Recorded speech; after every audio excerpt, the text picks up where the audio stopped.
Bem-vindos a mais uma noite de aprendizado.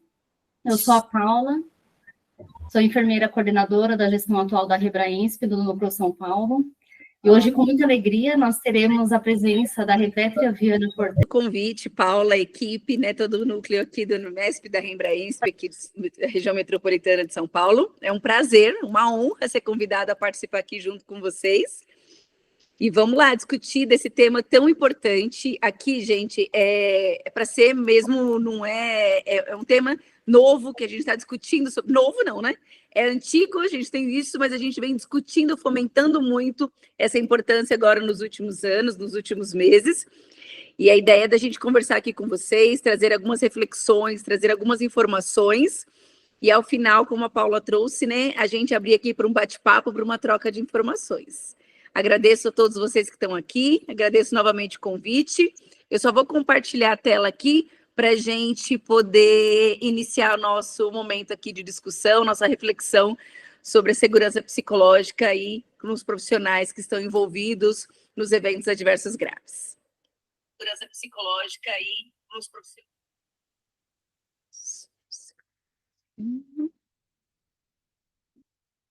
Aqui.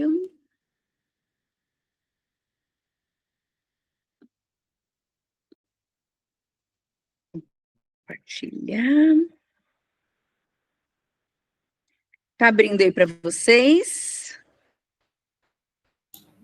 Ainda não.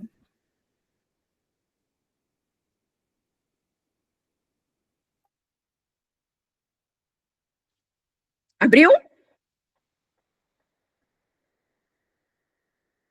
Estão conseguindo me ouvir? Me ver? Ver a tela? Perfeitamente. Sim, agora sim. Sim? Então tá bom, gente, vamos lá. Então, ok. Como a Paula já me apresentou, a gente já não vai passar aqui. Oi, agora tá transmitindo. Ok. A nossa ideia aqui, gente, a gente para aqui nessa nossa 1 hora, a gente conversar sobre segurança psicológica dos profissionais de saúde após eventos adversos graves. O nosso objetivo é a gente discutir sobre esse papel da segurança psicológica na área da saúde, é extremamente importante, o impacto desses eventos adversos graves no bem-estar, junto com os colaboradores profissionais de saúde, e também a gente discutir algumas estratégias para que nós possamos, enquanto instituições, enquanto profissionais de saúde, promover essa segurança psicológica, principalmente focada em eventos adversos graves. Quando a gente fala de segurança psicológica, a gente não é um tema restrito, exclusivo, somente quando se diz sobre incidentes em saúde ou eventos adversos. Mas no dia de hoje, nessa nossa noite aqui, a gente vai fazer um recorte relacionado a isso. A gente sabe que para que nós possamos trabalhar numa instituição de saúde, que é um serviço extremamente complexo, é uma instituição extremamente complexa, é importante que os profissionais estejam aí com uma boa saúde mental, estejam bem psicologicamente, para que eles possam poder prestar a melhor assistência aos colaboradores, aos pacientes, aos usuários ali do sistema de saúde. Mas hoje a gente vai fazer um recorte específico, trazendo essa importância aí da gestão de segurança, da segurança do paciente, gestão de qualidade, gestão de riscos, e o quanto que isso está correlacionado, diretamente relacionado, aí ao bem-estar ou não dos colaboradores, Quando eu não tenho aí essa promoção da segurança psicológica nas instituições de saúde, o quanto que isso impacta no atendimento direto ao paciente, o quanto que isso impacta no desfecho do paciente, porque se a gente não tem um colaborador preparado, a gente vai ter um alto impacto aí, na gestão do trabalho, na gestão do processo que a gente tem. Então, quando a gente fala de qualidade de serviço de saúde, a gente sempre volta. Quando a gente fala em segurança do paciente, não tem como a gente não voltar em 1400 a.C. A gente está falando aí da época de Hipócrates, Primo non ceri. Então, fala aqui da importância, primeiro, não causar mal. Todos os profissionais que atuam na área da saúde, sejam eles formados especificamente, médicos, enfermeiros, farmacêuticos, fisioterapeutas, mas mesmo aqueles profissionais que estão nos serviços administrativos, que a gente brinca que estão nos bastidores, que estão na gestão de apoio, que estão na gerência, que estão ali na recepção, que estão na TI, não importa. Todos os profissionais que eles se dispõem a trabalhar em um serviço de saúde, ele tem que ter essa premissa. Primeiro, não causar mal. Trabalhar uma assistência que não resulte em dano ao paciente, né? E quando a gente fala isso, eu preciso que o meu colaborador esteja bem para que eu consiga trabalhar essa questão de não causar mal. A pessoa, quando vem, o paciente, o familiar, quando ele vem até a instituição de saúde, ele quer que aquele serviço, que aquela necessidade dele seja atendido. E ele não vai com a expectativa de causar mal, né? De ele sofrer, de sair dali com um dano. Mas, quando a gente fala, né, em serviço de saúde, hoje, infelizmente, a gente tem números alarmantes, né? Então, a cada 60 minutos, aqui é um dado de 2018, mas que a cada 60 minutos, 6 brasileiros morrem por consequência de eventos adversos graves. Desses 6, mais de 4 óbitos, né, mais de 4 óbitos seriam evitáveis. Então, dos pacientes que morrem, a gente poderia ter evitado esses eventos, a gente poderia ter evitado esses eventos adversos graves, poderia ter evitado esses incidentes. E a gente quer discutir um pouquinho disso, por que a gente não consegue trabalhar a questão da cultura de segurança, promover, implementar. A gente fala tanto da cultura de segurança e por que a gente tem essa dificuldade tão grande de conseguir implementar essa cultura de segurança nas instituições para a gente poder, de fato, prevenir os incidentes, prevenir os eventos, né? E a gente ter aí um desfecho positivo para os nossos pacientes e evitar um agravo aí de saúde mental para os nossos colaboradores. Quando a gente fala de evento adverso evitável, né, que a gente trouxe aqui, ele vai representar aquele um evento que ele teve associado a algum erro, que foi um ato não intencional, ou uma violação, que de fato é um ato intencional, e que se pode evitar com base no conhecimento que a gente tem nas nossas boas práticas. Estava conversando anteriormente com o pessoal e a gente estava falando muitas discussões que a gente faz com os colaboradores na ponta, no serviço de saúde, colaborador que está na ponta ali mesmo, no dia a dia, junto com o paciente, não está na gestão, e a gente fala, olha, se a gente executasse aquelas boas práticas, executasse os protocolos que a gente tem, o quanto que a gente evitaria aí de eventos, de danos aos pacientes.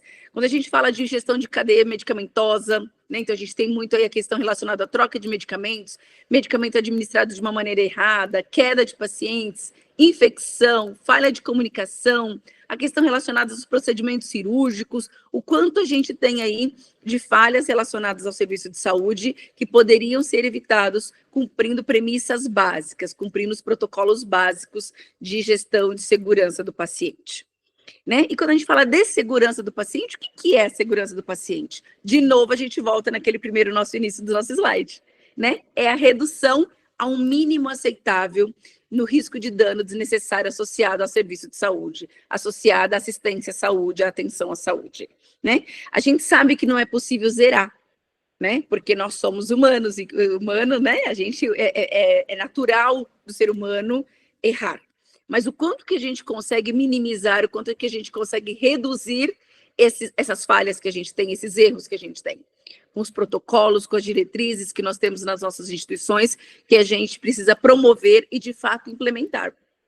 Quando a gente fala desses danos que a gente tem, né, a gente está falando de danos que, de fato, custam vidas. Né, é o amor da vida de alguém, é um dano que diariamente a gente tem erros e eventos assistenciais diariamente nas nossas instituições que eles causam dano, que atinge os nossos pacientes, né? Porque a gente não cria e a gente não implementa os mecanismos para evitar os erros, porque errar é humano, como a gente trouxe, mas eu preciso implementar esses mecanismos. Quando a gente fala, gente, dessa implementação desses mecanismos, parece uma coisa tão fácil, né?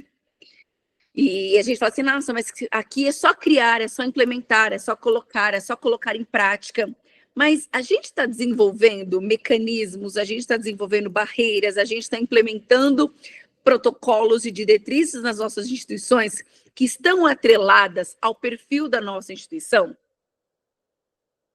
que estão atreladas ao perfil da nossa unidade, daquele setor, daquela linha de cuidado, daquele laboratório, daquele diagnóstico por imagem, daquela atenção primária, daquela OBS, daquele hospital, daquela linha cirúrgica, daquela linha que eu tenho do paciente crítico.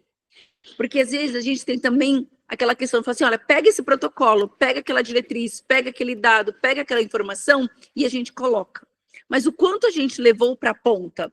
Outra coisa que a gente discute muito, sobre essa criação de mecanismo, criação de barreiras para evitar que a gente tenha erros e tenha eventos que atinjam os pacientes, é a gente discutir. Eu conversei com a equipe da ponta se isso é viável, se isso é cabível, o quanto aquela diretriz, o quanto aquela nova atribuição que vai ser realizada, o quanto que aquilo impacta o dia a dia. A gente tem aqui no estado de São Paulo, não é todas as cidades, mas na grande maioria, principalmente pensando aqui na região metropolitana de São Paulo, a maioria dos profissionais, a carga horária de trabalho da grande maioria, principalmente da equipe de enfermagem, é de 6 horas. E a gente fala, nossa, nas 6 horas a gente dá tanto papel para poder preencher, tanto documento para poder colocar, tanta coisa, né? Informação atrás de informação, é documento atrás de documento, é checklist atrás de checklist. E aí depois a gente ainda quer cobrar que ele tenha um cuidado centrado no paciente, que execute, que faça tudo ali muito perfeitamente, e a gente não consegue entender o quanto tudo aquilo que a gente está colocando não causa uma barreira, não traz uma barreira, não implementa uma barreira, não é colocado como um mecanismo. Porque muitas das vezes essas diretrizes construídas são construídas por profissionais que não estão dentro da ponta e eles são colocados goela abaixo, né? Então esse é um ponto, gente, da gente trazer essa discussão de como é que eu faço essas construções dos mecanismos. A gente não inventa a roda, né? Porque aquilo que a gente fala, se eu fizer o básico dos meus protocolos de segurança, a gente já consegue evitar aí muitos danos, muitos incidentes, muitos danos e muitos erros. Mas de que maneira que eu vou adequar esses protocolos já existentes, essas diretrizes já existentes para dentro da realidade, da necessidade da minha instituição e do meu setor, do meu processo, de acordo com o perfil dos meus colaboradores, com o perfil do meu serviço, da minha instituição. Para isso, né, pensando aí nessas diretrizes básicas para a gente poder trabalhar, a gente tem um Programa Nacional de Segurança do Paciente, né, que foi instituído lá em 2013, e a gente ainda hoje, nós estamos em 2013, nós estamos em 2025, e ainda hoje a gente tem uma dificuldade imensa, uma dificuldade gigantesca da gente conseguir implementar as 6 metas de segurança, que são metas básicas, é o básico do básico do básico, falar de identificação do paciente, comunicação, segurança na cadeia medicamentosa, segurança nos procedimentos cirúrgicos, higiene das mãos para evitar infecções e redução de quedas e lesões por pressão. E a gente vê o quanto que a gente tem de dificuldade hoje nas nossas instituições. E muito disso, gente, está atrelado a esse ponto que eu trouxe para vocês aqui anteriormente. De que maneira que eu estou fazendo essa construção atrelado à necessidade da minha instituição, daquele meu momento. E não existe uma fórmula mágica que eu implemente hoje, que eu mande hoje, que eu envie hoje, e que vai ser sucesso, né? Em pouco tempo ela vai ter que ser revisada, vai ter que ser redesenhada, vai ter que ser reformulada. Também um outro ponto, quando a gente fala dessas diretrizes relacionadas às metas de segurança, tem tudo mais, gente, tem todos os outros protocolos, mas vamos hoje nos focar dessas bases, né, dessas diretrizes básicas de segurança do paciente, e a gente tem essa questão de o quanto que eu estou implementando de fato, porque muitas das vezes a gente só divulga. Ó, pessoal aí dos jogos. Mas a gente só divulga, mas a gente não implementa e a gente não vai buscar a consolidação dessas diretrizes. A gente não vai buscar a consolidação dessas práticas de segurança. Quando eu falo divulga, é porque a gente constrói o documento, constrói a diretriz, constrói a política e a gente divulga para todos os colaboradores e fala, olha, eu divulguei, eu implementei, minha parte eu fiz, está feito, agora é só seguir. Porque está tão construído de uma maneira tão prática. Mas vamos ir na ponta, descobrir o que está acontecendo, por que não foi, como é que a gente está monitorando, como é que eu estou acompanhando para que essas diretrizes básicas das 6 metas de segurança do paciente, de fato, a gente consiga construir. Quando a gente fala de segurança, eu voltei aqui rapidinho, quando a gente fala das nossas metas de segurança do paciente, eu quero que vocês coloquem aqui para mim no chat, qual das 6 metas que a gente tem, vocês entendem que é a mais difícil de implementar? Qual que é a mais difícil? Qual que a gente tem maior dificuldade de implementar as metas de segurança do paciente? Nas instituições de vocês. Qual que é a meta que a gente fala, olha, essa aqui, tanto para implementar, quanto para consolidar. Qual é a meta que a gente tem maior dificuldade? 1, 2, 3, 4, 5 ou 6? Conta aí para mim, no chat. Conta para mim. Dentro do Programa Nacional de Segurança do Paciente, né, a gente fala aí da classificação, porque a ideia é que a gente trabalhe protocolos, a gente trabalhe diretrizes, a gente trabalhe políticas institucionais, porque eu só posso ter protocolos e diretrizes se eu tenho uma política institucional da alta liderança dizendo como é que a gente vai construir e reforçando a implementação. Porque quando a alta liderança não entende a política de segurança do paciente, não entende que a segurança do paciente é premissa básica, é a questão vital para um serviço de saúde, a gente tem muita dificuldade. E essa dificuldade ela vai refletir como? Aqui nos nossos incidentes. Né? Então, como eu não tive implementação, eu não tive uma consolidação, eu não tenho uma base forte disso, né, e eu não tenho essa barreira eficaz, vai gerar e vai atingir o paciente e vai virar um incidente. Dentro dos incidentes, a gente tem incidente de saúde, né? Aqueles eventos que a gente quer uma ação não desejada, e a gente vai ter aí as classificações em circunstância de risco, o NIR-MIS, os eventos eles são classificados em eventos adversos, eventos sem dano, e dos eventos adversos a gente vai ter o óbito, o dano leve, o dano moderado, o dano grave e o óbito. Eu trouxe aqui para a gente falar rapidinho, né? Das nossas classificações dos incidentes, conforme a OMS. A gente tem o NIR-MIS, aquilo que não atingiu o paciente, nem o profissional de saúde, a circunstância de risco, que é um perigo ou uma ação que tem um potencial de causar dano, mas eu consigo identificar com antecedência e já faço correção antes que, de fato, vire um evento. Eu tenho um evento sem dano, né, que ele, de fato, foi um erro, mas ele não resultou ali no dano gerado, não resultou um dano ao paciente, ele difere do NIR-MIS, porque na circunstância de risco, no NIR-MIS, eu identifiquei isso antes. Dos eventos que a gente tem, a gente vai ter os eventos sem dano, como a gente falou, e dentro do evento adverso, eu vou ter o evento adverso com dano leve, que teve uma consequência aí que não gerou grandes necessidades de tratamento para o paciente, o dano moderado, né, que a gente vai requerer uma intervenção, mas não teve um dano a longo prazo ou nenhuma perda de função para o paciente, e o dano grave e o óbito, eles é onde a gente vai entrar um pouquinho mais hoje, porque esses eventos, né, o dano grave, ele pode ter um potencial de causar um dano permanente a curto ou longo prazo para os pacientes e perda de função, e o óbito a gente não precisa discutir, né?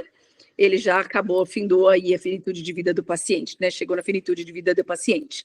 Eu trouxe aqui também só a questão dos never events. A gente acaba não discutindo muito nas instituições de saúde sobre os never events. Né? O never event é um incidente de segurança de qualquer uma dessas classificações, porque tem várias classificações, que eles podem resultar em danos sérios. Então, geralmente, ele vai estar aqui no evento moderado, grave ou no óbito, ou causando a morte do paciente.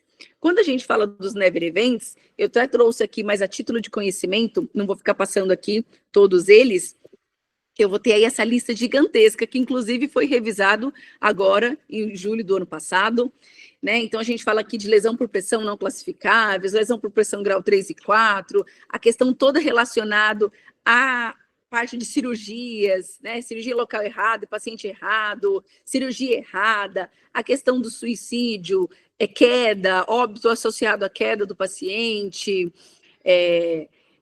administração de O2 ou de gases medicinais não erroneamente, enfim, tem uma infinidade aí de pontos para a gente discutir. E por que eu trouxe só aqui rapidinho para a gente falar sobre essa questão dos never events? Porque quando eu falo desses never events, a gente está tão acostumado e às vezes a gente entende que ele não gerou um dano permanente e não levou o paciente ao óbito, né? Mas a gente às vezes normaliza o never events. A gente entende que é comum, a gente entende que é normal, a gente normaliza o never event. Mas quando eu falo de never event, eu estou falando de uma lista de incidentes, uma lista de eventos que eles nunca, segundo a OMS, segundo a Anvisa, eles nunca poderiam acontecer. Por que eles nunca poderiam acontecer? Porque existe na literatura diretrizes que eles colocam como barreiras, e barreiras que de fato já foram estudadas, que já foram complementadas, que são eficazes. Por exemplo, se eu executo adequadamente, com todos os passos, o protocolo de cirurgia segura, a probabilidade de eu operar o paciente no local errado, de eu fazer a cirurgia no paciente errado, ela quase zero. Mas qual é a nossa dificuldade hoje? Quando a gente vai nas instituições, quando a gente acompanha nas instituições e a gente olha o protocolo de monitoramento de adesão ao protocolo de cirurgia segura, ele é uma eficiência incrível. É acima de 98%. Ela gira ali em 99%, 98%. As que estão um pouquinho ruim está com 97% de adesão. Só que a quantidade de eventos que a gente tem relacionados à falha no processo cirúrgico é gigantesca. Então, a gente banaliza a implementação do protocolo de cirurgia segura. A gente entende que só está checado, está preenchido no final do dia, no final da cirurgia, já é importante para poder mostrar o meu indicador, ele está com 99% de adesão, e eu não vou buscar o que eu estou tendo falha. Se eu não busco essas falhas, esses NIRMIs, essas circunstâncias de risco, e esses eventos sem dano, ele vai chegar no dano grave, vai chegar no never event, que vai chegar no dano óbito causado ali junto ao paciente. Né? Eu trouxe aqui rapidinho também, eu tirei um print aqui para a gente falar da quantidade de notificações que teve esse ano aqui no site da Anvisa, no Notivisa. Olha o volume esse ano, tá? Aqui é de janeiro, dia 1º de janeiro ao dia 26 de março, dia de ontem. A quantidade que a gente tem de eventos notificados é muito pouco, né? Quando a gente traz aqui para os eventos com dano com grave e óbito, né? O volume que a gente teve aí de eventos notificados, eventos classificados como óbito, né, pensando no Brasil todo, aquilo que se chega até a vigilância, está em 937 eventos. Pensando no Brasil, no tamanho do Brasil que a gente tem, né, nosso país continental, é um número muito pouco de notificações. E quando a gente fala desse número baixo de notificações, está relacionado à cultura de segurança, porque ou eu normalizo que aquilo é comum, ou eu não entendo a importância, não notifico, não trabalho, não avalio, não discuto e não implemento ali barreiras. E cada vez que isso vai acontecendo, gente, o quanto que isso gera, além do dano para o paciente, o quanto que isso gera de dano ao colaborador, à equipe que está trabalhando. E aí eu trouxe aqui para vocês, né, um print, se a gente for discutir aqui, e eu pedi para cada um de vocês aqui, gente, conta alguns desses eventos que já aconteceram nas instituições de vocês vão ter uma infinidade. A gente não vai expor ninguém aqui, eu também não vou trazer nada das instituições. Então eu entrei na internet e pesquisei algumas informações. Quem aqui não lembra daquele caso que nós tivemos da aplicação de vaselina no lugar do soro? Vocês lembram daquela questão? Foi muito discutido, foi muito falado, foi muito divulgado, a mídia divulgou, mas o que foi feito? Quais eram os fatores contribuintes para que levasse aquele evento? Quem foi o culpado por esse incidente? Vocês lembram? Nós tivemos recentemente, que também trouxe um alarde gigantesco na mídia, tem que trazer mesmo, de fato, a questão do mutirão de cataratas. Lembra que os pacientes, depois de realizar alguns procedimentos, os pacientes ficaram cegos depois de realizar alguns procedimentos?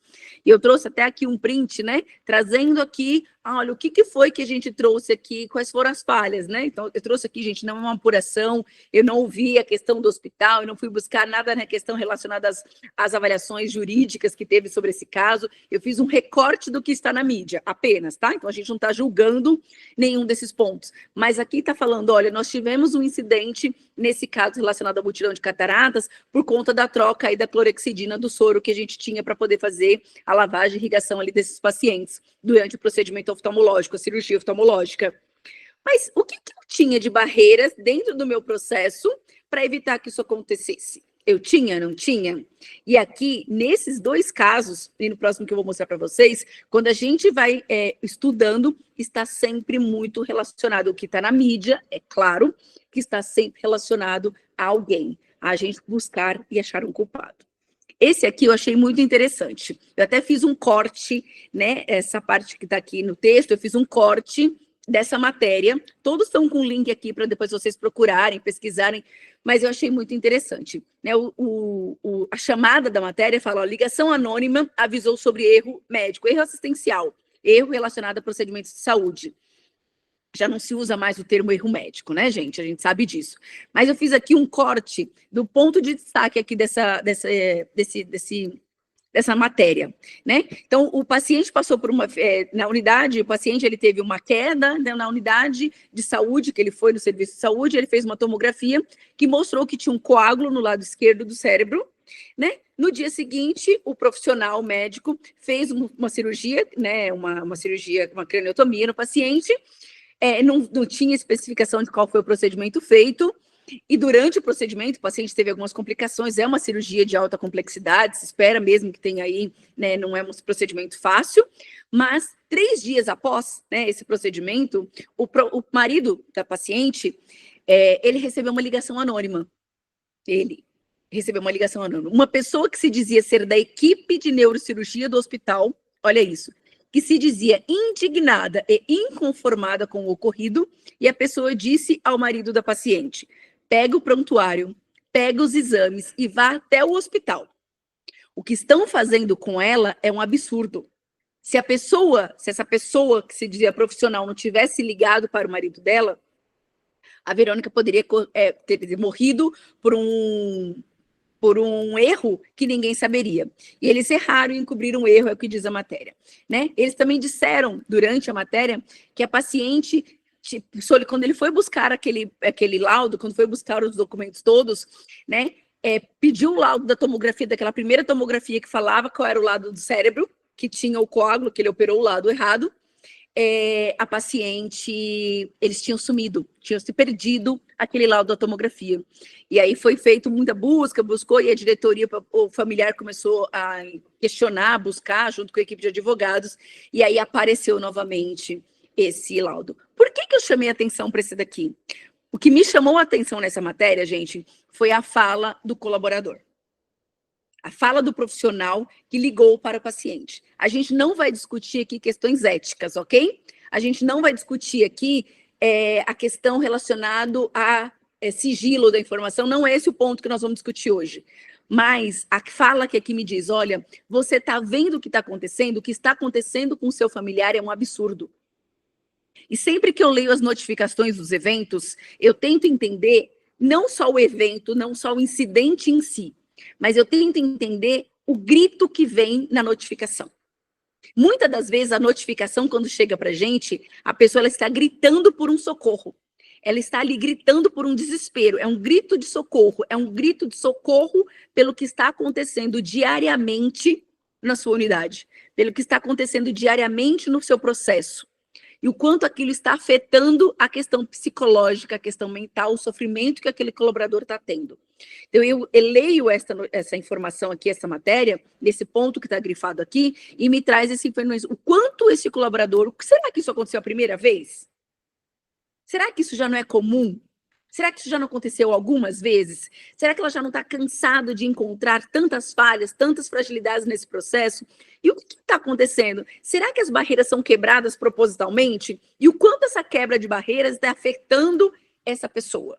Eu digo essa pessoa, não digo nem essa profissional, essa pessoa, esse ser humano, esse CPF. Então, assim, essa matéria me chamou muita atenção nesse sentido, desse grito de socorro. E eu faço aqui uma reflexão junto com vocês.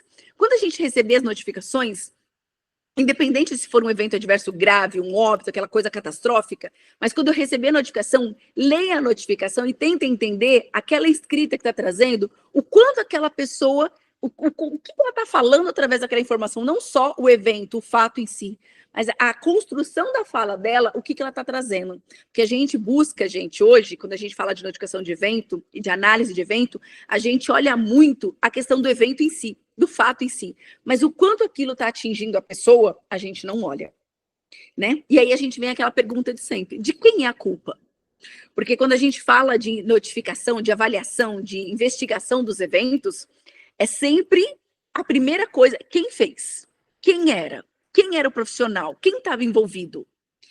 Eu sempre digo, a gente não pode... Enquanto a primeira pergunta for quem, nós nunca conseguiremos mudar. O quem tem que ser a última pergunta, quando eu falo de uma investigação de um evento, e não a primeira. O quem nunca deve ser o primeiro questionamento que a gente fala. Porque se eu falo quem, eu automaticamente acho o culpado. Quando eu acho o culpado, a nossa mente se fecha e eu não consigo mais enxergar as fragilidades que a gente tem no processo. Quando a gente fala dos eventos adversos graves, dos eventos óbitos, existem nas instituições várias ferramentas para poder se fazer a investigação. Então, a gente está falando que eu preciso primeiro, né, falando de cultura de segurança, eu primeiro preciso ter um ambiente para que o colaborador possa notificar. Lembra disso? Se eu não tenho um ambiente seguro para eu poder notificar, a gente sabe o quanto é subnotificado. Lembra aquele slide que eu mostrei para vocês aqui anteriormente, que eu falei, olha, gente, é tão pouco o volume de notificações que eu estou tendo aqui na Anvisa, pensando no tamanho do nosso país continental, na quantidade de instituições, mais de 5 mil hospitais que a gente tem, e eu só tenho isso de incidente, é muito pouco. Nas nossas instituições, gente, o que chega para a gente de notificação, de incidente, não é nada. Esses tempos atrás, eu estava num outro local aqui no estado do Rio de Janeiro, na cidade praticamente, né, do Rio de Janeiro, né, na capital, e a gente discutindo, e os profissionais comentaram com a gente, falaram assim, a quantidade, e profissional da ponta, não era pessoal da qualidade, não era gestor, não era escritório de segurança do paciente, não era o núcleo, o profissional da ponta, falando assim, olha, o que a gente traz de notificação não é 1/10 do que a gente vive. E eu falei, por que não notifica mais? Porque a gente não tem tempo. E o outro falou assim, porque a gente não acredita.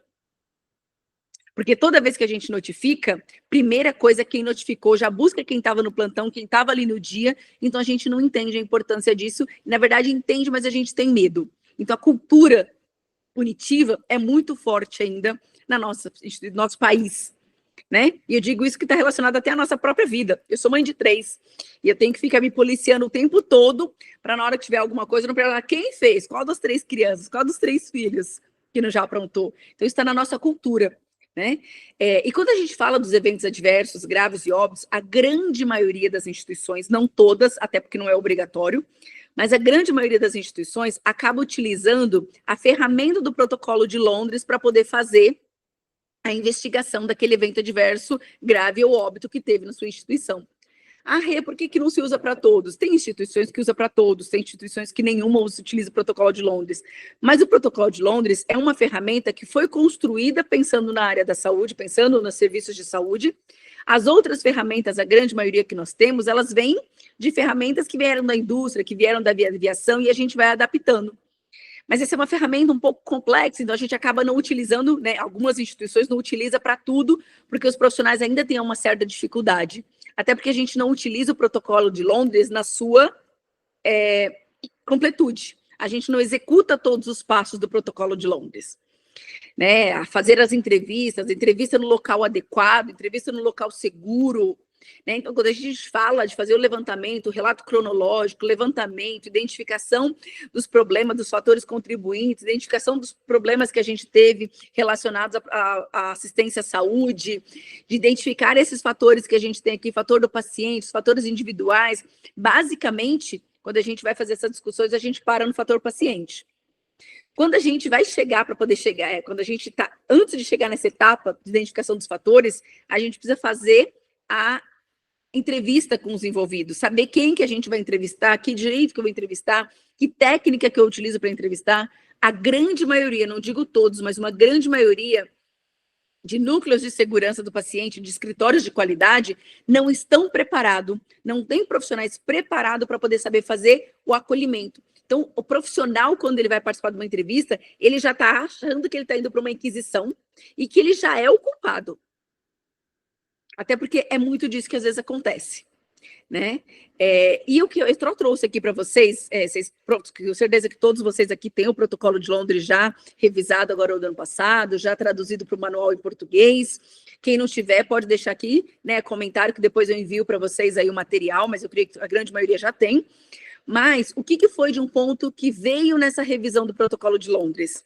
A questão da consideração, da gente entender e da gente investigar e considerar os impactos físicos e psicológicos desses incidentes. Tanto para o paciente familiar, quando a gente vai discutir na questão do disclosure e tudo mais, aquele caso que eu mostrei anteriormente, era um caso nítido que a gente não omitiu a informação do familiar e do paciente e que a gente não aplicou o disclosure.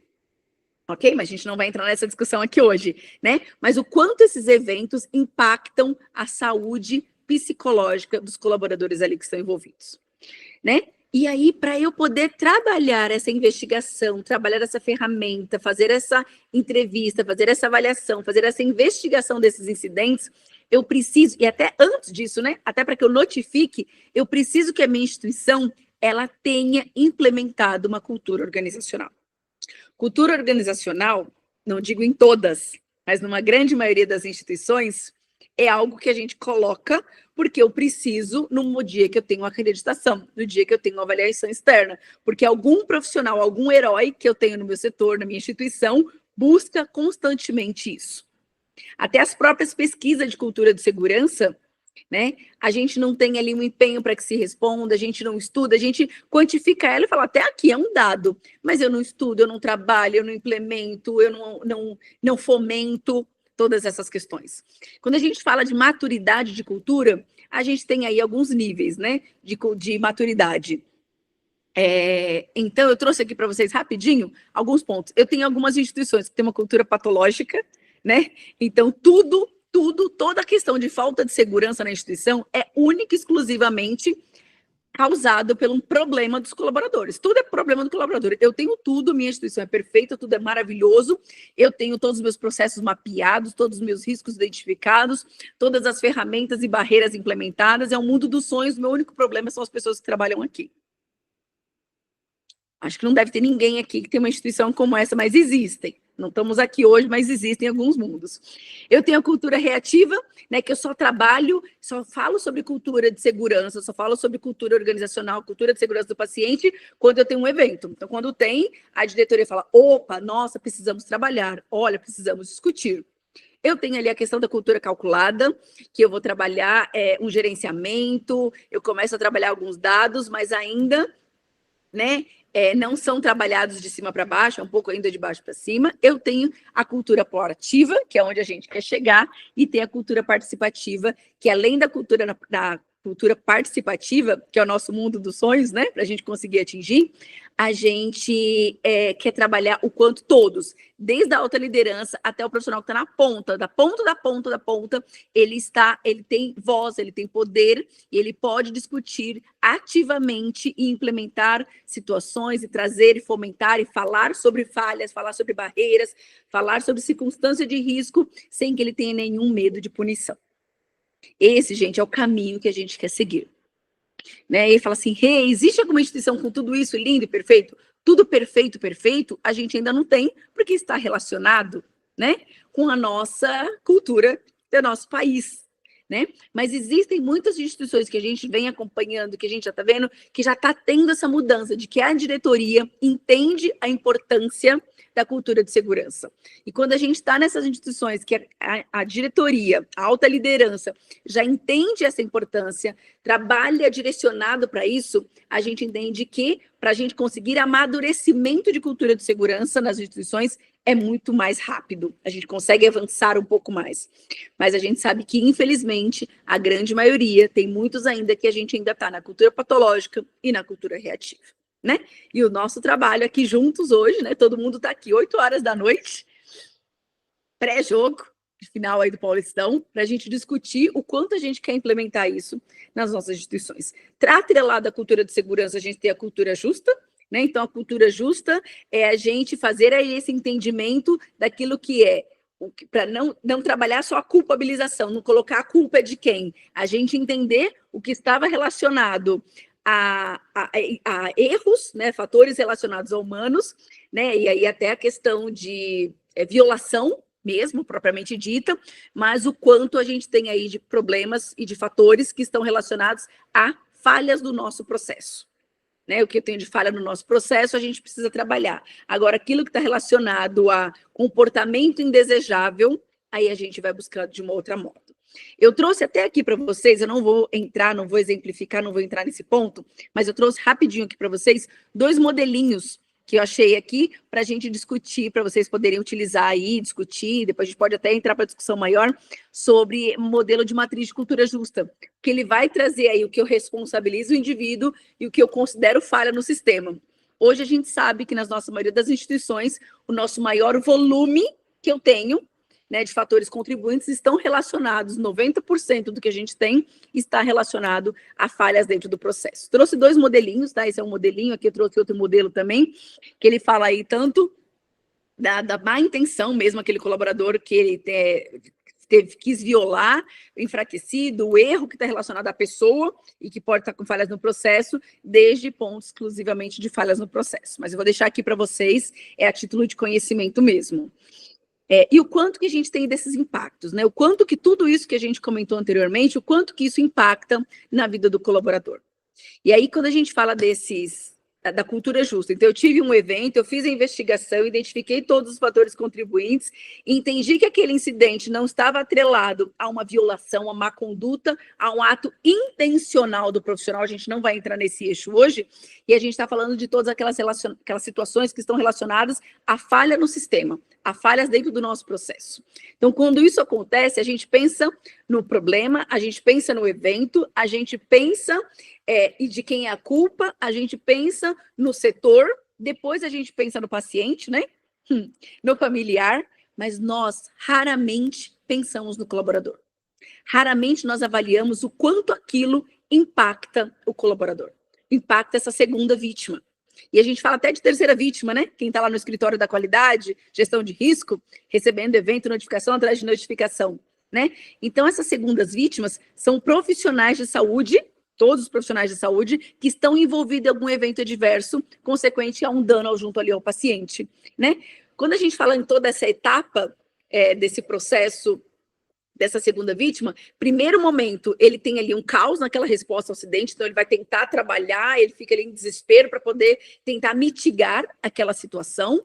Ele começa a ter pensamentos intrusivos e começar a responder para ele aquilo é uma culpa, né? É a cultura do chicote que ele vai trazendo para ele. Em algum momento, depois disso, a gente vai tentando trazer essa integridade, recuperar essa integridade dele, para que ele possa voltar. Suportar essa inquisição que a gente vai ter de toda essa investigação e às vezes até de uma exposição, porque lembrando da cultura punitiva, às vezes ele vai ficar ali muito exposto. Se eu tenho instituições que não tem mais, que já está diminuindo a cultura punitiva, essa exposição ela diminui, porque eu começo a abraçar este colaborador. Eu vou trazer um apoio emocional para ele, porque ele precisa muito disso, para ele entender que a falha dentro do processo levou ele a isso e que pode ter sido situações relacionados a questões pessoais dessa pessoa, junto a falhas no processo que levou nesse dano grave, nesse evento catastrófico, e depois para que ele consiga se estabilizar e seguir adiante. Dependendo da maneira que a gente seguir essa trilha, eu tenho um profissional que ele vai abandonar o trabalho dele. E o que eu digo abandonar, gente, não é sair da instituição. Ele era um excelente profissional na nossa instituição, envolvido, engajado, participativo, estudioso, mas ele foi envolvido em algum evento adverso por falha no nosso sistema, eu não soube apoiar este colaborador, e ele fica tão mal, que ele deixa de ser um excelente profissional, porque ele começa a se culpar, se culpabilizar, e ele começa a sofrer muitos problemas psicológicos, psicossociais, problemas psicológicos, e ele não consegue trabalhar. Outros, a gente brinca que ele sobrevive, ele está ali, mas ele deixou de ter aquele brilho nos olhos, deixou de estar ali, deixou de ter aquela empolgação. E o que a gente quer, aonde a gente quer chegar, né? Se a gente trabalhar essa cultura de segurança, a gente trabalhar a cultura justa e esse apoio para os colaboradores que estão envolvidos nesses eventos, a gente quer que ele supere esse momento e que ele entenda aquela questão que a gente fala do 90-10, né? Os 10% foi o evento que aconteceu. E o que eu vou fazer para transformar isso? Para que isso não aconteça, o que eu vou brigar para que eu comece a fomentar, implementar cada vez mais a cultura de segurança na minha instituição? Então, eu não quero que isso mais aconteça. E ele começa a ser, ele deixa de ser uma vítima e ele começa a ser um agente de transformação na instituição. Né? Eu trouxe aqui, quando a gente tem essa segunda vítima, olha o quanto que isso causa de mal-estar para essa pessoa.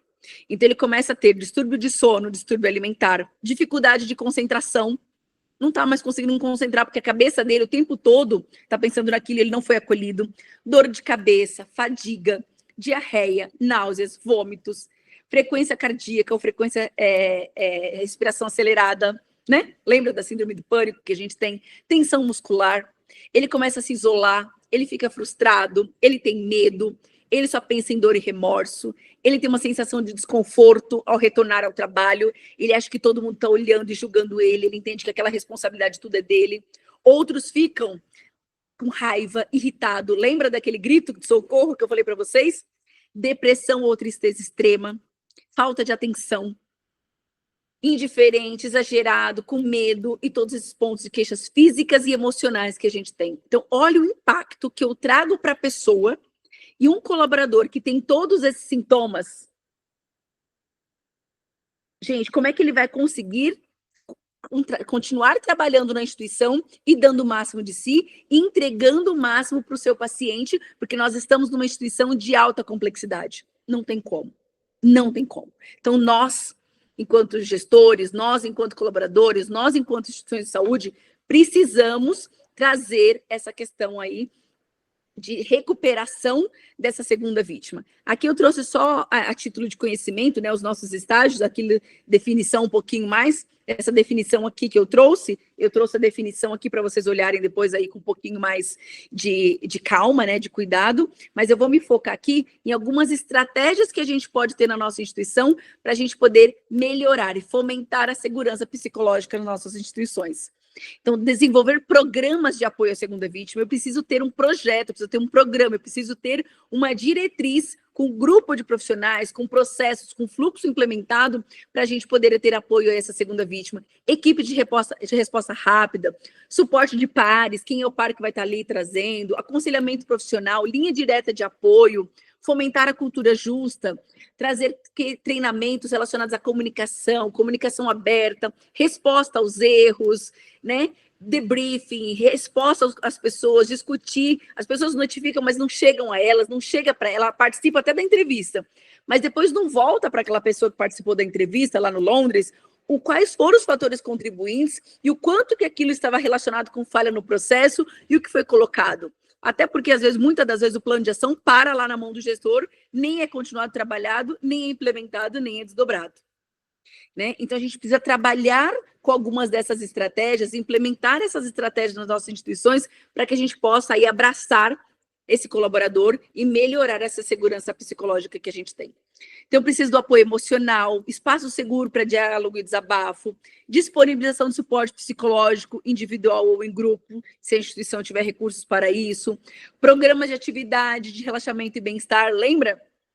Né? O quanto que a gente, nas instituições que a gente acompanha aí, falando das acreditações, existe algum programa de qualidade de vida, existe programa de qualidade de vida, o quanto isso é importante, incentiva a cultura de aprendizado com o erro, sem cultura punitiva, os treinamentos, um ambiente colaborativo para a gente poder trabalhar, seguro, acolhedor, o papel da liderança, o quanto a liderança, ela promove esse ambiente seguro e confiável, o quanto essa liderança está, de fato, aberta ao diálogo e à escutativa, né? Porque a pessoa vem falar com a gente, a nossa primeira situação é o quê? Dá uma resposta. Dá uma resposta, e a gente, às vezes, não fica aberto ao diálogo. E ter uma escuta e um acolhimento para esse colaborador, né? Explicar para ele como que a nossa instituição, quando tem um evento, como que eu vou abordar esse colaborador, eu vou explicar para ele antemão como que a nossa instituição, lembra daquele nosso protocolo, aquele nosso fluxo que eu preciso ter de programa de apoio à segunda vítima? Então, quanto que eu vou explicar para ele como esse programa de apoio à segunda vítima, que o foco é melhorar o processo e não puni-lo, entender o que aquele evento está afetando ele, ouvir esse colaborador, perguntar para ele como é que você está se sentindo após, e ouvi-lo, não responder por ele, se ele está preocupado com alguma coisa, se afetou a vida dele, a rotina do trabalho e pessoal, aquilo, e o que a gente pode fazer para poder ajudar. Então, muitas das vezes, a gente não precisa ter grandes recursos financeiros para a gente poder implementar segurança psicológica. Eu preciso capacitar essa minha liderança, esse núcleo de segurança do paciente, essa gestão da qualidade, para que a gente possa implementar e fomentar a segurança psicológica. Mas, para isso, lembra da cultura de segurança? Precisa vir de cima para baixo. Eu preciso entender a importância disso para que eu consiga desdobrar e trabalhar nas instituições. Para a gente finalizar, né, eu trouxe aqui o quanto que isso não é só uma fala que a gente precisa, né? Ah, tá falando porque a Hebraensp fala, porque a Anvisa fala, porque alguém fala. Não, isso aqui, gente, na última atualização da NR1, que a gente tem uma NR antiga, que é relacionada aí à questão de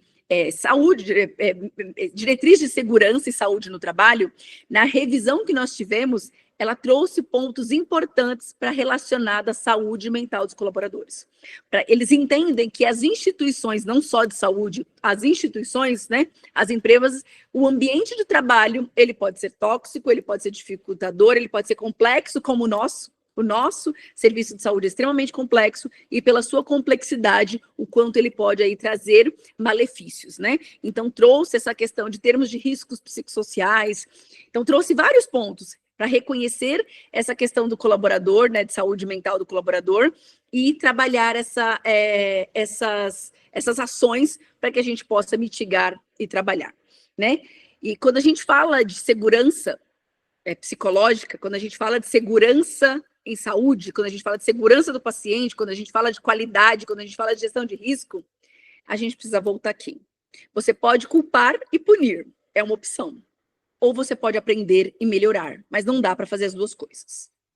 Instituições que fazem as duas coisas não conseguem implementar, não conseguem trabalhar cultura de segurança e não conseguem dar apoio para esse colaborador, porque a cara da instituição não é o logo, a cara do serviço de saúde, do hospital, do laboratório, da clínica, não é o nome, não é a marca, não é a propaganda que a gente faz.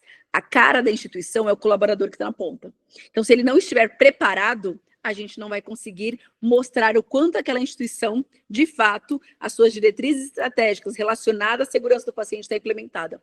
Para eu poder conseguir fomentar, consolidar a cultura de segurança do paciente, eu preciso ter um apoio para esse colaborador, eu preciso ter um ambiente seguro e eu preciso que as questões psicológicas, o respaldo da segurança psicológica dele, principalmente se estiver relacionado a um evento de segurança, ele tenha respaldo para que ele possa notificar, trabalhar, se reestabelecer e voltar a ser um fomentador da cultura de segurança na instituição. Era isso que eu tinha aqui para trazer para vocês, né? Eu agradeço esse primeiro momento e estou aqui aberta agora a algumas discussões para a gente poder fazer. Paula, por favor, a gente tem aí uma infinidade de pontos para a gente discutir. Estou aberta aqui às discussões.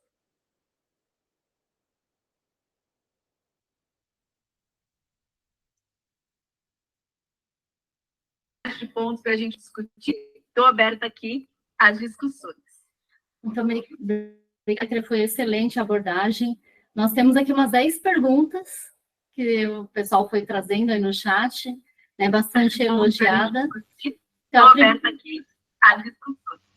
a primeira questão, como apoiar e resgatar um colaborador que comete um evento adverso grave que leva a um desfecho óbvio? Bastante elogiada. Eu não ouvi a pergunta, pode repetir novamente? Questão, como apoiar... Consegue repetir novamente?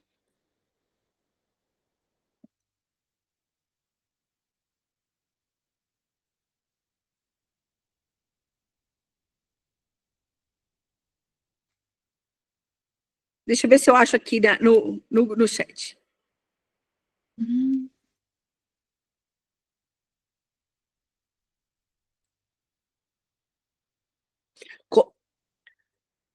Não estou ouvindo. Paula, está desligado o seu microfone. Oi. Como apoiar e resgatar um colaborador que comete um evento adverso grave que leva a um desfecho óbito? Acho que está um pouco relacionado ao que eu trouxe aqui para vocês, né? Então, como é que a gente apoia? O colaborador que esteve envolvido em um evento que teve um desfecho grave, um desfecho óbito.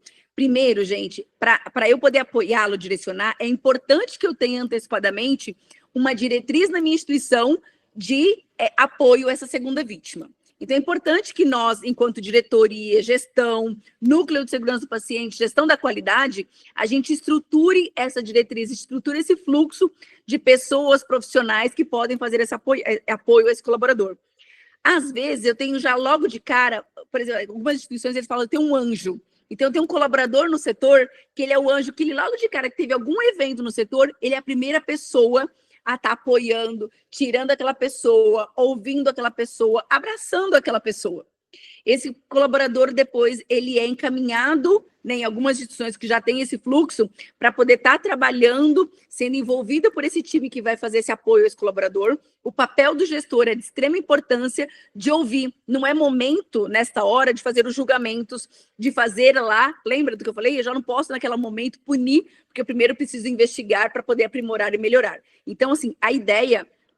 Solução, assim, prontas a gente vai ter de acordo com cada instituição, mas o primeiro momento é ter um setor de apoio, um grupo de apoio, pessoas que possam apoiar logo de cara este colaborador, esses colaboradores que foram envolvidos, para depois, no segundo momento, a gente ter aí apoio psicossocial, apoio em grupo, discussão mesmo no núcleo, de ouvir essa pessoa, depois trazer ela, o que foram os fatores que foram contribuídos, e aí que foram importantes, que impactaram naquele evento, e o como ela consegue, junto conosco, junto com a instituição, transformar aquele incidente. Mas no primeiro momento, gente, é igual eu faço um acolhimento com um familiar que recebeu uma notícia de óbito. Eu acolho ele, eu acolho aquela família, eu tenho que acolher aquele colaborador, que pode ser por um grupo específico que eu tenho na instituição, por um par ali diretamente, ou pelo seu gestor. Se eu consigo ter os três, é melhor ainda. Mas isso são exemplos. Não estou ouvindo, está fechado. Como as instituições elas devem acolher os seus colaboradores quando forem tratar um protocolo de Londres? Tá. Primeiro, gente, quando a gente for falar do protocolo de Londres, como eu falei anteriormente, vamos primeiro saber as etapas do protocolo de Londres, desenhar as etapas do protocolo de Londres e falar da importância. Porque muitas das vezes os colaboradores, as pessoas envolvidas falam assim, não quero, é só um trabalho. Porque não entende a importância de se investigar um evento. Começa por aí. Porque senão a gente não consegue nem fazer o protocolo de Londres, né? Não consegue nem terminar, nem executar o protocolo de Londres. Então, e no momento principal, pensando no colaborador que está envolvido, o colaborador que está na ponta, que foi diretamente envolvido ao evento, é muito relacionado à questão de como fazer a entrevista. Tem gente, principalmente alguns gestores, que na ansiedade de descobrir, porque ele quer descobrir rápido para quê? Para poder dar uma desculpa, uma resposta para a diretoria. Ele não quer entender o problema, ele já quer ter um respaldo e qual a solução imediata a ser feita.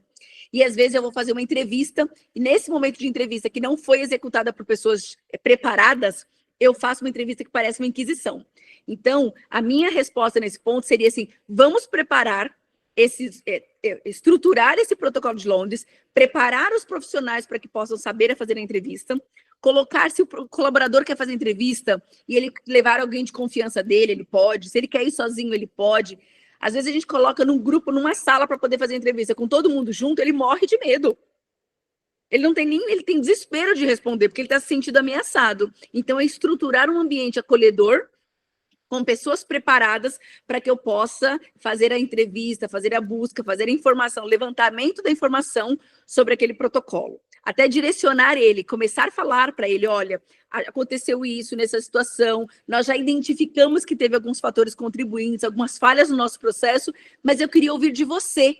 Como que você enxergou algumas outras falhas? Para depois a gente comparar as que eu enxerguei com as que você viu. Então, eu já quebrei a guarda.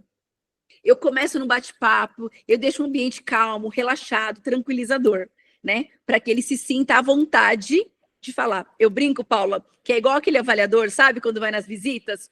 Ele é tão legal, ele é tão amigo, ele é tão maravilhoso na instituição que a gente se abre falando tudo. É desse jeito que quem vai fazer aí a condução do protocolo de Londres tem que fazer. Se não for um ambiente assim, ele se sente com medo, acuado, e a gente não consegue buscar informação e trazer, de fato, a melhoria. Ótimo. Uma outra pergunta, como proteger o colaborador que se envolve num evento adverso?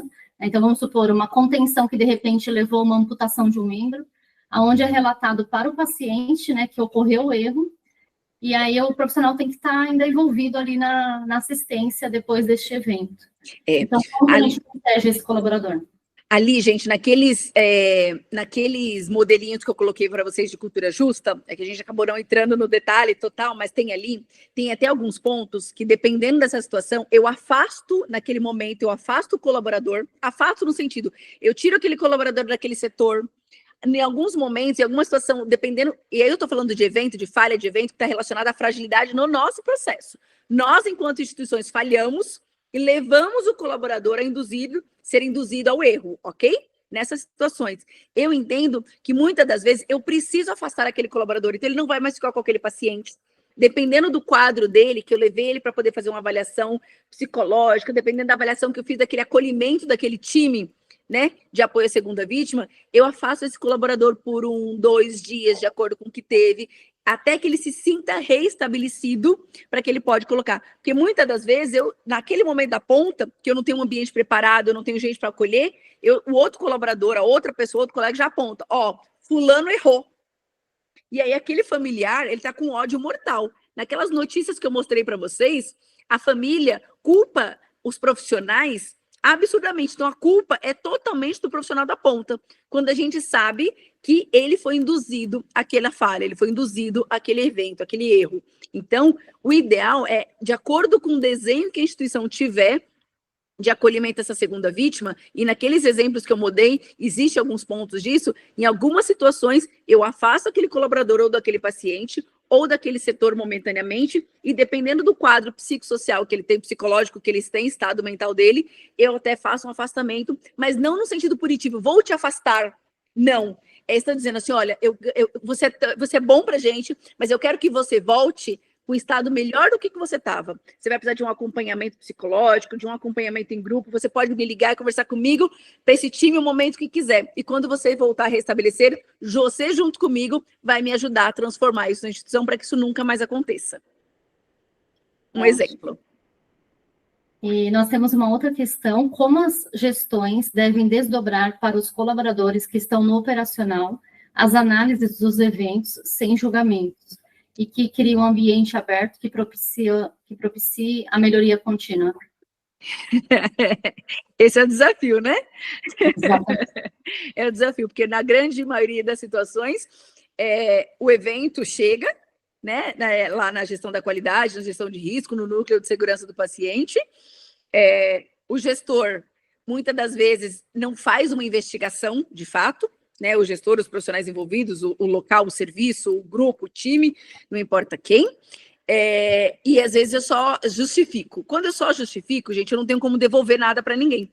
Porque se eu estou só justificando um incidente, uma falha, eu não tenho como devolver mesmo, eu vou justificar o que já é o óbvio, então não existe. Então, quando eu faço uma investigação de fato, o ideal é que, se eu sei quem é o profissional que fez a notificação, ou se eu de fato sei quem eram os profissionais envolvidos, o ideal é que depois dessa investigação, de toda a entrevista, investigação, definição, conclusão, plano de ação, eu identifiquei os fatores contribuintes, defini os planos de ações, eu envolva novamente esse grupo, essa equipe, se eu estiver falando especificamente da segunda vítima, eu trago essa equipe novamente, gestor, núcleo de segurança, gestão de risco, e faço abordagem. Olha, nós, enquanto instituições, as falhas contribuintes para esse evento foram essa e essa. E junto com vocês, nós queremos implementar essa e essa ação.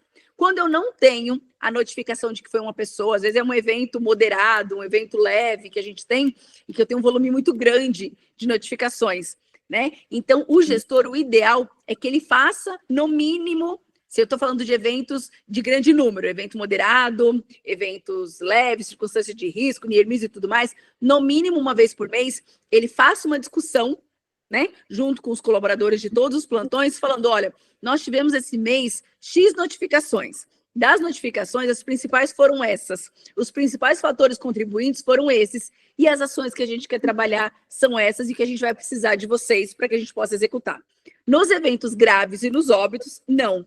Nesses, eu vou trazer aquele plantão envolvido e vou trazer para esse plantão envolvido os fatores contribuintes, a análise que nós tivemos e pedir para, junto com eles, fazer aí essa mudança. Então, nos eventos graves e óbvios, eu vou trazendo 1 a 1. Nos eventos que são de grande proporção, de grande número de notificação e que não tem alto impacto, não são danos graves e óbitos, a gente pode fazer aí num compilado. Falando de uma instituição que tem uma cultura madura e que tem grande volume de notificação. E falando em cultura, tem uma pergunta que fala como avaliar a maturidade de cultura dos serviços. Tá, eu até trouxe ali para vocês, né, os níveis de cultura dali do serviço. Geralmente, as instituições, até para poder chegar a avaliar essa cultura, a grande maioria das instituições, não todas, mas a grande maioria acaba aplicando aquele questionário que a gente tem. existem questionários já aí validados mundialmente. Aplique esse questionário, que nesse questionário, gente, é extremamente importante a diretoria, a alta liderança, os gerentes, supervisores, todos os gestores, fomentar essa discussão e de que seja de fato transparente, que a pessoa possa falar tudo que ela quiser naquele ambiente seguro, para a gente entender o que eu preciso ou não transformar. Porque se vem uma pesquisa de cultura que está tudo lindo e perfeito, eu não consigo melhorar e não consigo mudar nada, né? Então, assim, falando de uma coisa prática, tá? Falando de questões práticas, a maioria das instituições, para eles poderem classificar o seu nível de maturidade, de cultura de segurança, utiliza essas ferramentas de pesquisa, que elas são com base nesses níveis de maturidade já consolidados mundialmente, e após essa aplicação dessa pesquisa, se estuda esses dados, e de acordo com o que tem dessas respostas, a gente consegue aí classificar esses níveis de maturidade da cultura de segurança da instituição. Agora, falando de um jeito prático, né? Quando eu tenho o colaborador da ponta, que ele se sente ali com autonomia para chegar para o profissional, para o médico, pensando na questão de hierarquia, você não vai realizar esse procedimento porque não higienizou as mãos. Uma instituição que eu tenho esse empoderamento de quem está na ponta, tirando a questão da pesquisa, né, falando de uma questão só percepção, eu tenho aí uma cultura de segurança num nível muito mais alto. Porque a ponta está naquela questão ali de trabalhar de uma maneira cultura interativa, né? Hoje a gente sabe que ainda em algumas a gente tem uma cultura do medo, a cultura da hierarquia. A pessoa da ponta ela não pode nem olhar para quem tem um nível hierárquico maior que ela, né? Quando o colaborador pode falar, notificar abertamente, discutir, falar abertamente sobre qualquer incidente, né? Sem medo, sem julgamento, é porque a gente tem uma cultura mais implementada. Mas para mensurar isso, é importante que se faça essas pesquisas para a gente poder aí pontuar esse nível de cultura que a gente tem e trabalhar para a gente poder galgar níveis maiores. Ótimo. Tem mais uma pergunta. Do seu ponto de vista, o ambiente propicia o erro? Muito. Muito, gente. E não é só porque é a minha instituição. Não. O ambiente, ele propicia o erro porque eu estou trabalhando em uma instituição de alta complexidade. É a mesma coisa que a gente fazer as comparações. Por exemplo, eu estou trabalhando numa usina nuclear. O ambiente da usina nuclear propicia o erro? Totalmente. O ambiente da aviação propicia o erro? Totalmente. E no serviço de saúde é extremamente complexo, porque assim, mesmo que eu tiver todos os protocolos de fato implementado, consolidado, colocado, né? Não só divulgado, eu ainda tenho o fator paciente. Se eu for falar da cirurgia básica, qual é a cirurgia que a gente mais opera hoje? Colecisté. Não é? Todos os hospitais, colecisté é carro-chefe. Cada paciente ele tem uma complexidade diferente. Cada paciente tem uma necessidade diferente. Eu tenho profissionais formados em escolas diferentes. Profissionais que trabalham em instituições diferentes. Aí eu tenho a questão do familiar. Olha o quanto isso é complexo, gente. Então, assim, o ambiente propicia o erro. Se não for um ambiente seguro, não for um ambiente que promova a segurança emocional do colaborador e que promova as diretrizes de qualidade de segurança, né, implemente as diretrizes básicas de barreiras de segurança do paciente, de fato, o evento vai acontecer. Então, o ambiente totalmente propicia o erro. Ótimo. E agora a última pergunta, né? Como interfacear educação continuada e permanente, núcleo de segurança do paciente, em um plano tático operacional de capacitações contínuas durante o ano todo, a fim de promover a melhoria contínua? Legal, gente. Esse eu acho que é um grande ponto aí para a gente buscar trabalhar nas instituições. Então, assim, aí eu trago até um pouquinho mais, viu, Paula? Então, assim, educação continuada que a gente tem, o núcleo de segurança do paciente, todos esses pontos, junto com todos os comitês que a gente tem. Então, comitê de prontuário, comitê de óbito, comitê de ética, comitê de higiene, comitê de limpeza, lavagem de mãos e tudo mais. Quando a gente consegue interfacear, como interfacear, né? Parece fácil, mas não é fácil, né? Pensando que na maioria das instituições, eu tenho pessoas que são, eles mudam de chapéu, né? Então, hoje eu estou aqui na comissão, amanhã eu estou lá na educação continuada. Então, às vezes, colocar pessoas chaves nesses grupos que eles possam se complementar e discutir. Outro ponto é periodicamente, núcleo de segurança, educação continuada, as comissões todas que a gente tem, fazer um reporte entre elas. Eu preciso reunir todos os membros? Não. Eu posso reunir o diretor, o secretário, o presidente, o secretário e o vice-presidente dessas comissões. Falou, olha, a cada 2 meses nós vamos fazer uma reunião de reporte. O que eu tenho de proposta, o que eu tenho encontrado de fragilidade, o que eu tenho de proposta e o que nós vamos trabalhar juntos. Quando a gente constrói anualmente aquele nosso plano anual de segurança do paciente, às vezes ele foca só no núcleo, no que o núcleo traz. Mas eu posso, todo ano, dezembro, novembro, que eu vou construir o plano para o ano seguinte, trazer as demandas da gestão de pessoas, das demandas da educação continuada, as demandas das outras comissões, falar, olha, o que teve de demanda, o que teve de fragilidade nessas comissões, no núcleo, foram esses pontos. E o que a gente vai agregar aqui para construir? E o contrário também é verdadeiro. O que foi construído no núcleo, porque o núcleo não é um grupo de pessoas. O núcleo são diretrizes para serem implementadas na instituição. O quanto daquilo eu vou discutir, eu vou direcionar e eu vou divulgar para esses membros. Então, trabalhar, gente, de fato, em conjunto. Eu sei que não dá para a gente ficar colocando todo mundo em reunião o tempo todo, toda hora, né? Que cada comissão tem aí, no mínimo, uma vez por mês para se reunir. Imagina juntar todo mundo, não tem como. Mas, às vezes, a gente consegue fazer envios de informações, a gente consegue fazer reuniões interativas entre essas equipes, né, para poder fazer aí essas discussões, para poder fazer essas interações e trazer pontos que estão sendo trabalhados num grupo, num time, para ser trabalhado, porque senão às vezes eu trabalho frentes, 2 frentes trabalhando a mesma coisa de jeito diferente. E aí eu tenho um retrabalho e não alcanço ali aquilo que a gente precisava. Então, assim, de um jeito prático, viu, gente? Existem outras ferramentas? Existem.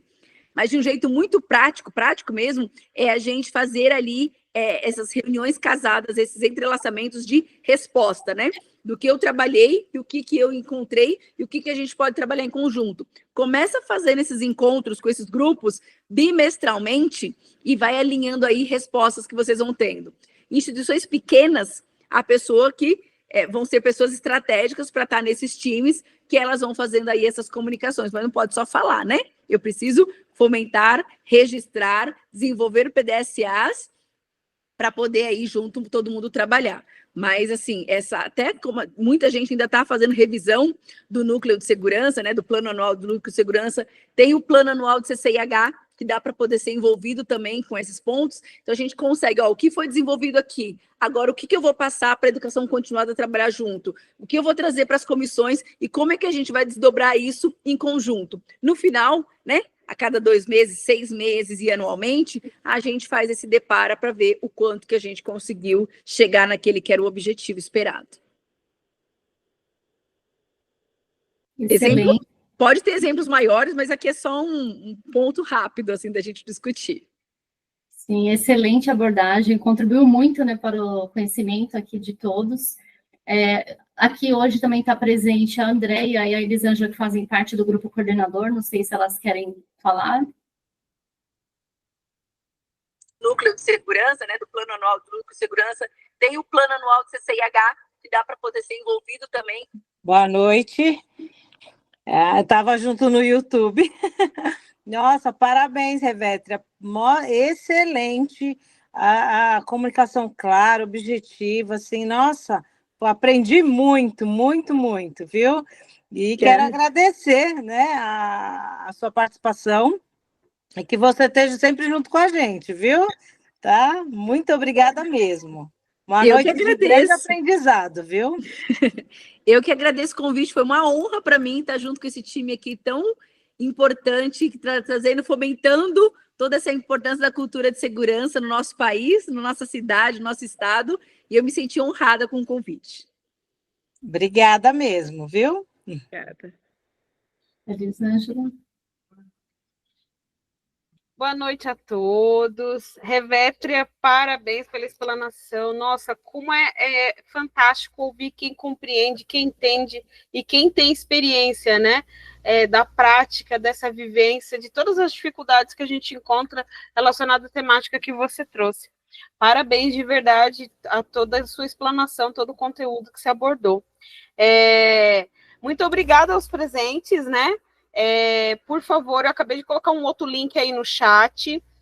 Preencham, por favor, para que vocês possam adquirir o certificado.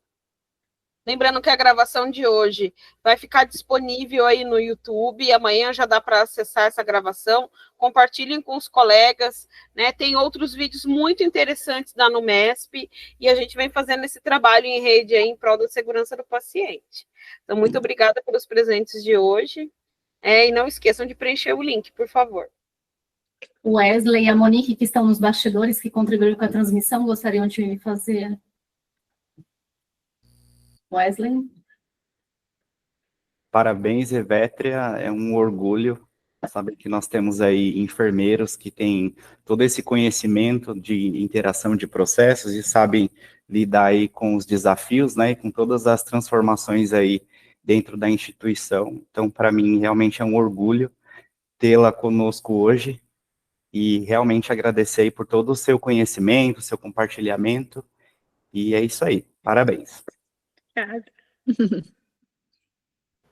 Eu que agradeço. Agradecer, dar parabéns pela excelente explanação, foi muito rico, toda a construção dessa apresentação foi muito rica para mim, aprendi bastante, a gente conversou bastante, né, a respeito disso, então, é só agradecer pela excelente para a questão da segunda vítima, né, que é uma coisa que ainda, infelizmente, não é tão amplo divulgado, porém, a gente vai trabalhar firmemente nisso, para a gente conseguir ajudar os nossos colaboradores no dia a dia. Vamos juntos. Em nome da Rebraensp, né, eu agradeço mais uma vez a Revétria, né, por disponibilizar seu tempo, né, numa noite, para contribuir aí com o aprendizado em segurança do paciente. E agradeço a todos os presentes, né? Eu espero que todos curtam lá as páginas, né, das redes sociais da Rebraensp, do Núcleo São Paulo, e que possam aí acompanhar as próximas atividades, né? Que já temos um cronograma aí bastante intenso aí para esse ano. Então, muito obrigada e uma ótima noite. Obrigada. Tchau, boa noite. Tchau.